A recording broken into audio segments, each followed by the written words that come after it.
தீபாவளினா பளிச்சுன்னு ஞாபகத்துக்கு வர்றது பட்டு, பட்டாசு, பலகாரம். பலகாரம்னா ஞாபகத்துக்கு வர்றது மந்த்ரா கடலை எண்ணெய். அபார ருசி, ஆரோக்கியமான உடல் நலம். தீபாவளி அன்னைக்கு மட்டும் இல்ல, என்னைக்குமே கிச்சன்ல இருக்க வேண்டியது மந்த்ரா கடலை எண்ணெய் தான்.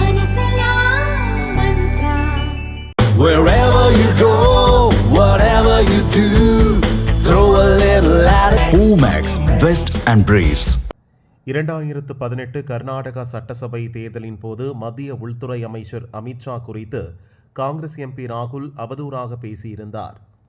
தேர்தல் பிரச்சாரத்தின் போது பெங்களூருவில் பேசிய ராகுல் பாரதிய ஜனதா நேர்மையான அரசியலை நம்புவதாக சொல்கிறது.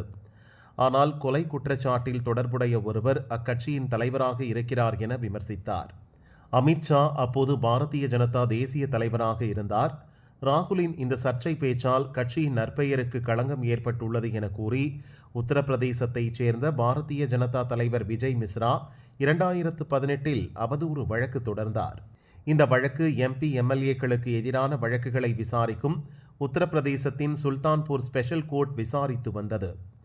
ஜனவரி 6 இந்த வழக்கு விசாரணைக்கு வந்தபோது காங்கிரஸ் எம்பி ராகுல் தரப்பு வக்கீல் காஷி பிரசாத் சுக்லா வழக்கின் சாட்சியான ராம்சந்திரா துபேவிடம் குறுக்கு விசாரணை நடத்தினார்.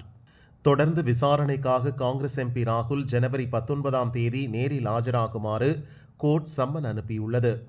ஆஜராக தவறினால் சட்டப்படி பிடிவாரண்ட் பிறப்பிக்கவும் கோர்ட்டுக்கு அதிகாரம் உள்ளது. ஏற்கனவே இன்னொரு அவதூறு வழக்கில் கோர்ட்டில் ஆஜராகாமல் இருந்து வந்த ராகுல் கடந்த 2024 பிப்ரவரி 20 கைது செய்யப்பட்டார். பின்னர் ஜாமீனில் விடுவிக்கப்பட்டார். இதேபோல ஜார்க்கண்ட் மாநிலம் சாய்பாசாவில் அவதூறு பேச்சுக்காக ராகுல் மீது ஒரு வழக்கு நிலுவையில் உள்ளது. அதற்காகவும் அவர் கடந்த ஆண்டு ஆகஸ்ட் மாதம் நேரில் ஆஜராகி ஜாமீன் பெற்றார் என்பது குறிப்பிடத்தக்கது.